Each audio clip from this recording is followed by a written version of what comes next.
Malam itu, aku hanya berniat mengantarkan desain undangan. Tapi, saat Tante Rini membuka pintu, duniaku seakan berhenti. Ia hanya memakai daster bunga-bunga, dan tali di pundaknya sedikit melorot. Aku tahu usiaku baru 21, dan dia sudah seumuran ibuku. Tapi di mataku, dia adalah wanita paling indah. Dan tanpa sadar, perahu layarku memberi hormat. Malam itu adalah awal dari segalanya. Tepat 1 tahun lalu, kejadian indah itu kualami. Sebuah kejadian indah bersama Tante Rini yang hingga kini masih membekas di hati. Semua itu bermula ketika kami sekeluarga mendapat kabar duka bahwa kakekku yang berada di luar kota meninggal dunia. Hal itu mau tak mau membuat keluargaku harus meminta nenek untuk tinggal bersama kami. Maklum saja, sebagai anak perempuan satu-satunya, ibuku merasa memiliki tanggung jawab moral untuk merawatnya. Rencana kedatangan nenek tersebut membuat seluruh keluargaku mempersiapkan segala sesuatunya dengan penuh perhitungan. Rumah yang kami huni memang hanya memiliki 4 kamar tidur. Kamar utama ditempati bapak dan ibuku, 1 kamar untukku, 1 lagi untuk adikku, dan sebuah kamar yang dialih fungsikan menjadi gudang. Dengan kedatangan nenek, alhasil bapak memutuskan untuk membangun 1 kamar tambahan di samping rumah, lengkap dengan terasnya. Kamar itu bukan untuk nenek, melainkan untukku, sehingga nantinya nenek akan menempati kamarku yang lama. Meskipun menyatu dengan rumah utama, kamar baruku itu letaknya agak terpisah di samping dan tidak ada akses lalu lalang orang, sehingga otomatis terasa lebih sunyi. Namun, kamar itu tetap nyaman dan menyenangkan untuk sekadar melepas lelah. Pasca kedatangan nenek, situasi rumah berjalan seperti biasanya, dan aku mulai terbiasa dengan suasana kamar baruku. Walaupun aku sendiri jarang sekali berlama-lama di sana, lantaran jadwal kuliahku yang padat. Teras kamarku berbatasan langsung dengan rumah tetangga, Om Herman. Rumah beliau berbentuk L, dan kebetulan teras kamarku mempunyai akses ke halaman belakang rumah Om Herman yang biasanya digunakan sebagai jemuran.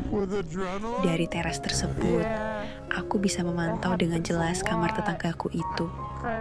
Om Herman, seorang pria berusia 51 tahun, tinggal bersama istrinya, Tante Rini, serta putra tunggalnya yang bernama Mas Bayu. Usia Tante Rini sendiri kira-kira lebih muda 1 tahun dari sang suami. Sementara putra mereka, Mas Bayu, berusia 25 tahunan dan kabarnya akan melangsungkan pernikahan bulan depan. Aku sendiri, Dimas, berusia 21 tahun. Walaupun akrab dengan keluarga tersebut, aku tak begitu sering mengobrol dengan mereka karena aktivitasku di kampus dan organisasi yang lumayan padat membuatku jarang berada di rumah. Kendati demikian, sebagai tetangga yang baik, pada saat persiapan pernikahan Mas Bayu, aku juga ikut andil membantu mereka. Mulai dari mencari persewaan sound system, alat-alat pesta, sampai menyebarkan undangan pernikahan. Siapa sangka dari acara bantu-bantu itulah akhirnya ada satu kejutan yang kudapat dari keluarga itu, terutama Tante Rini, yang akhirnya menjadi sebuah kebiasaan hingga saat ini. Semua bermula pada sore itu. Nah Dimas, Tante minta tolong buatkan undangan Bayu ya. Soalnya waktunya cuma kurang 2 minggu, ujar Tante Rini saat aku sedang membantunya mengecat rumah.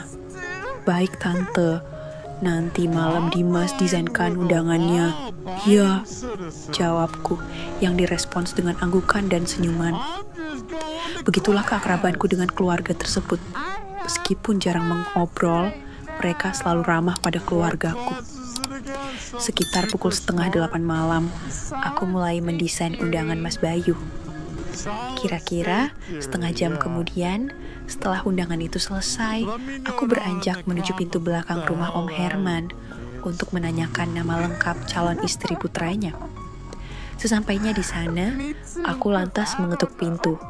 Namun, pada saat pintu itu terbuka, mendadak aku terpaku ketika Tante Rinilah yang menyambutku. Bagaimana tidak, dengan hanya menggunakan daster bermotif bunga-bunga yang tali pundaknya sedikit melorot, aku bisa melihat dua anugerah yang masih tampak segar dan istimewa. Pemandangan itu sontak membuat keinginan baik dalam diriku timbul. Ya, meski beliau sudah seumuran dengan ibuku, tak dipungkiri jika beliau masih menyimpan sisa keindahan masa mudanya. Tanpa sadar, perahu layarku pun memberi hormat saat itu juga. Sambil tetap terdiam, aku mulai membayangkan hal-hal baik tentang istri tetanggaku itu. Loh, Nak Dimas, kok malah bengong? Ada apa? Pertanyaan Tante Rini akhirnya membuyarkan lamunanku. Enggak Tante, ini cuma mau tanya nama lengkap calon istri Mas Bayu siapa ya? Sahutku gelagapan. Oh, sebentar ya, Tante tuliskan dulu. Aku masih terdiam di depan pintu sambil menunggu Tante Rini masuk ke dalam kamarnya. Kira-kira 5 menit kemudian, beliau keluar membawa selembar kertas. Ini namanya Dimas, ujar Tante Rini sambil memberikan kertas itu padaku. Makasih Tante. Oh iya, kok sepi? Pada kemana Om sama Mas Bayu? Om Herman sama Bayu lagi ke rumah Pak Tejo. Katanya mau minta tolong jadi pembawa acara resepsi nanti. Mungkin pulangnya sekitar jam 1 malam. Soalnya masih mau ngobrol sama Pak Lurah juga, ujarnya. Akhirnya aku pamit kembali ke kamarku. Malam itu, praktis aku tak bisa konsentrasi mendesain undangan. Bayang-bayang keindahan Tante Rini justru terus terngiang di benakku. Di saat aku sedang memikirkan hal itu, mendadak sebuah ketukan pintu membuyarkan lamunanku. Nak Dimas, ini loh, Tante bikinin kopi. Suara Tante Rini terdengar dari luar. Saat ku buka pintu, tampak beliau yang masih menggunakan daster tadi membawa secangkir kopi untukku. Nih kopinya, biar nggak ngantuk Nak. Aku hanya bisa tersenyum sambil menahan keinginanku. Entah kenapa, otakku mulai berpikir bagaimana caranya agar aku bisa berlama-lama dengannya. Oh ya, Tan, seperti ini desain undangannya. Mungkin Tante bisa cek dulu, siapa tahu ada yang salah, ujarku. Tante Rini mengiyakan. Karena laptopku berada di lantai, akhirnya kami duduk bersila. Beliau mulai meneliti desain undangan itu dengan saksama, sementara aku curi-curi pandang ke arah anugerahnya. Loh, yang ini salah Nak Dimas, tanggalnya keliru, ujar Tante Rini sambil menunjuk layar laptop. Aku segera meraih mouse laptop, tapi secara tak sengaja tangan kiriku menyentuh lengan Tante Rini. Seketika, perahu motorku pun semakin hormat. Berbeda denganku, Tante Rini sepertinya tidak merasa ada yang aneh. Bahkan beliau tampak santai. Hal itu membuatku melanjutkan keisengan baik ini. Sembari memperbaiki desain, ku dekatkan lagi lenganku hingga sesekali menyentuh anugerahnya yang kuasa itu. Nak Dimas, Tante kok ngantuk? Ya, Tante pulang dulu ya. Kamu selesaikan sendiri. Nanti kalau sudah, baru Tante koreksi, ujarnya. Tiba-tiba hendak beranjak pergi. Sekilas kulihat jam, masih menunjukkan pukul 8 malam. Tak ingin kesempatan mulia itu hilang. Tanpa ragu aku berkata, Tante, istirahat di sini dulu saja. Lagian sebentar lagi selesai kok. Tampak Tante Rini agak ragu-ragu. Gak apa-apa kok Tan, nanti kalau selesai Dimas panggil deh, sambungku meyakinkannya. Akhirnya dengan sedikit ragu Tante Rini pun mengangguk. Ia lantas merebahkan diri di divan samping. Lampunya Dimas matiin. Ya Tan, biar gak ganggu. Tanpa menunggu jawaban, aku pun beranjak memadamkan lampu.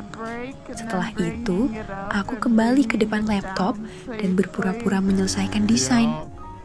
Sekitar 15 menit berlalu, dengkuran halus Tante Rini pun terdengar. Nampak beliau terlelap menghadap dinding. Dengan tak sabar, Kututup laptopku, lalu beranjak menuju jendela, memastikan tidak ada tanda-tanda kepulangan Om Herman dan Mas Bayu. Setelahnya, aku duduk di tepi divan sambil memperhatikan lekuk-liku keindahan alam yang terlelap itu. Pikiranku sudah semrawut, apalagi hasrat dalam diriku sepertinya sudah tak sabar ingin menunaikan niat mulia tersebut. Dengan ragu, kuambil selimut lalu berbaring di sampingnya. Sempat terjadi perang batin di benakku, khawatir Tante Rini akan marah. Tapi karena niat mulia dalam diriku sudah tak bisa diajak kompromi. Dengan ragu kusingkap daster tersebut hingga segitiga bermuda itu seolah menyapaku.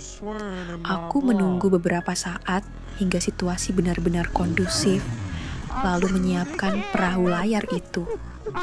Kukira dengan begitu Tante Rini tak akan terganggu. Tapi rupanya perkiraanku salah. Beberapa kali ku dengar seruan pelan darinya. Sedetik kemudian, mendadak Tante Rini menoleh kaget ke arahku. "Loh, apa-apaan toh Hiki?" Sontak aku kaget bukan kepalang.